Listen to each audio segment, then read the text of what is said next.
Devendra sir, good morning. अच्छा लग रहा है सर आपसे बात करके। थोड़ा बाजार का मूड माहौल समझने के लिए भी आपकी ज़रूरत है, आपके पर्सपेक्टिव जानना ज़रूरी है। थोड़ा बाजार का सेटअप समझाएं, क्योंकि एक तो सितंबर में वैसे भी बात होती है कि थोड़ा नर्म हो जाते हैं बाजार, ग्लोबल क्यूज भी थोड़े वीक रहे हैं, बट रिलेटिवली हमारे बाजार की परफॉर्मेंस अच्छी रही है। आई मीन फ्राइडे को देखिए अमेरिका इतना गिरा, आज हमारे बाजार पर हल्का भी रिएक्शन नहीं आ रहा है, एकदम फ्लैट इस समय ट्रेड कर रहे हैं। पिछले हफ्ते बाकी बाजार 3-3.5% नीचे थे, हम 1.5% ही गिरे। तो जरा ट्रेंड बताइए, क्या हम होल्ड आउट करते रहेंगे या फिर इवेंचुअली ग्लोबल वीकनेस हमें भी थोड़ा इंपैक्ट कर सकती है? या गुड मॉर्निंग दीपांशु। दो तरह से देखते हैं। एक तरफ लिक्विडिटी का माहौल देख लेते हैं, एक तरफ फंडामेंटल देख लेते हैं। लिक्विडिटी के माध्यम से देखें तो जो हिसाब से एफआई की सेलिंग होती है उसके सामने 3 गुना बाइंग डोमेस्टिक इंस्टीट्यूशन की हो रही है। सो ये एक चीज बहुत ऑब्वियस है कि इंडियन मार्केट के अंदर रेजिलियंस बहुत अच्छा बना हुआ है, क्योंकि जो हिसाब से कॉर्पोरेट फंडामेंटल्स और अर्निंग्स है उसके अंदर अगर आप कोई गलत तरीके से शेयर के दाम घटाते हो तो ऑब्वियसली यहाँ पे बाइंग इंटरेस्ट बिल्कुल बरकरार है, इमीडिएट बन के आता है। सो ये एक प्रक्रिया इंडेक्स स्टॉक्स के लिए बहुत स्वाभाविक है, बन रही है। दूसरी तरफ नॉन इंडेक्स स्टॉक्स जो mid cap small cap companies है उनको मार्केट के अंदर जो पार्टिसिपेशन मिला है वो ज्यादातर ट्रेडर्स, मोमेंटम ट्रेडर्स और फैमिली ऑफिस ट्रेडर्स के जिस माध्यम से मिला है। They are the ones I think वो are buying some of the mid cap small cap companies, और वो काउंटर्स के अंदर जरा भी गिरावट आती है तो उनको संभाल लेते हैं। मैं ऐसा समझता हूँ कि currently market is adequately supported by liquidity on one count. On the other side fundamental के माध्यम से देखें तो जो स्टॉक के अंदर वैल्यूएशन एक्सपेंसिव हुए हैं वो स्टॉक को डेफिनेटली मार्केट ने करेक्शन दिया है, सिग्निफिकेंट करेक्शन दिया है। एंड ये एक अच्छी प्रक्रिया है, क्योंकि आई थिंक अगर मार्केट यूफोरिक हो जाता है और उसके अंदर बिकवाली आती है स्टॉक के अंदर तो एक अच्छा प्रभाव ये बनता है कि जो नए इन्वेस्टर आते हैं they will come with lot of confidence.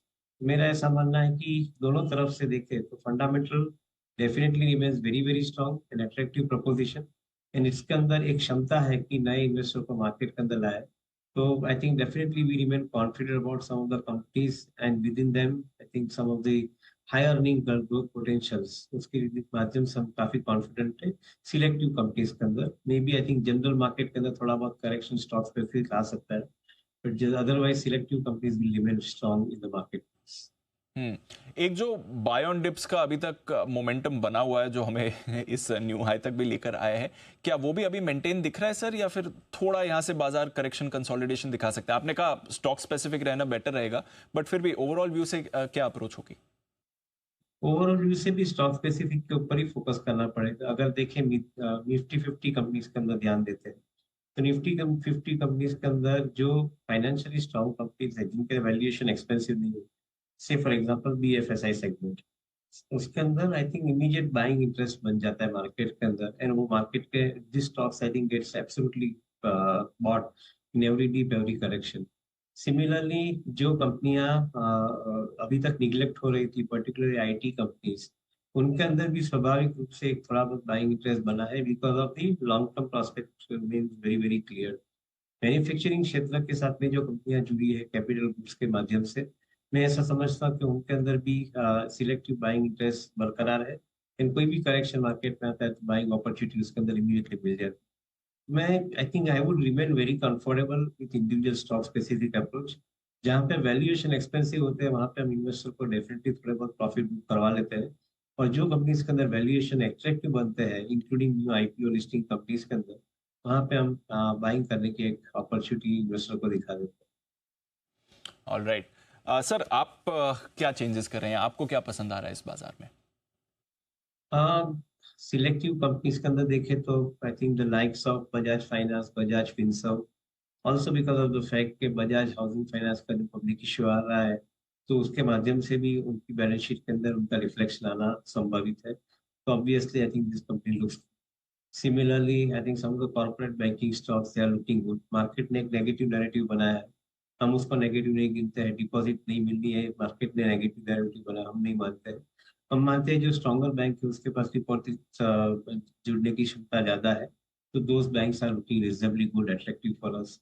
Some of the mid tier IT companies के जिसके अंदर engineering R and D space के साथ में ईएमएस का भी समावेश है, तो वो कंपनीज के अंदर हम लोग इन्वेस्टमेंट के लिए अपॉर्चुनिटी देखते हैं। Immediately pharma and agrochemical space के अंदर जहाँ पे एपीआई बेस्ड बिजनेस मॉडल है, सीडीएमओ बेस्ड बिजनेस मॉडल है, जैसे कि डीवीज है, लॉरस है, पीआई इंडस्ट्रीज है एग्रो के अंदर। हाँ, वहाँ पे हम हमारे नए रिकमेंडेशंस मार्केट के अंदर रखते हैं। तो सिलेक्टिव कंपनीज के ऊपर इंडिविजुअल सेक्टर में बाइंग अपॉर्चुनिटी मिल जाती है, including some of the IPO listed companies के, जहाँ पे लॉन्ग टर्म इन्वेस्टमेंट की अपॉर्चुनिटी डेफिनेटली हमें दिख रही है। Hmm. Sir, Bajaj housing finance की बात तो करी आपने। अ, इस स्पेस में और कुछ पसंद आ रहा है, क्योंकि अच्छी पाइपलाइन आ रही है, ऑलरेडी कुछ अच्छी कंपनीज लिस्ट भी हो गई हैं। हाँ, जो एग्जिस्टिंग कंपनियां हैं जिनकी बैलेंस शीट की क्षमता ज्यादा है, उसके ऊपर हम ज्यादा फोकस करते हैं, क्योंकि likes of ICICI, axis, Bajaj finance, for that matter HDFC and SBI, I think ये कंपनी के अंदर बैलेंस शीट की ताकत काफी अच्छी है। और because they remain strong with the balance sheet preposition, तो उनके पास जो लैंडिंग बुक बढ़ती है, तो उसके अंदर ज्यादा अच्छी तरह से उनको का संभावना मिलती है, as against some of the smaller banks के जिसको नए पैसे लेने के लिए प्रक्रिया चालू करनी पड़ती है लैंडिंग बढ़ाने के लिए। तो we comfortably go with some of the stronger companies in investment. In fact, I think we like insurance businesses, I think, for some time now. और हमें लगता है कि इंश्योरेंस बिजनेस के अंदर बीएफएसआई स्पेस में इन्वेस्टर का एक्सपोजर इवेंचुअली बढ़ते आएगा, because of the larger portfolios that they are creating of new business premium. So selective companies within that, they also look relatively more interesting. Or fortunately, likes of NDFC Life or for that matter, Bajaj Allianz Life Insurance, उनके अंदर price correction के साथ में investment करने की एक opportunity अच्छी मिल रही है करंट। अंडरस्टूड सर, बहुत बहुत शुक्रिया देवेंद्र सर आज जुड़ने के लिए और बाजार पर फोकस और भरोसा बढ़ाने के लिए। परेशानी की बात नहीं है, डोमेस्टिक फंड्स हैं, बट हाँ थोड़ा कॉशियस रहिए, स्टॉक स्पेसिफिक रहिए, वो बेटर स्ट्रैटेजी इस समय रहेगी। शुक्रिया सर आज जुड़ने के लिए। आइए एक छोटा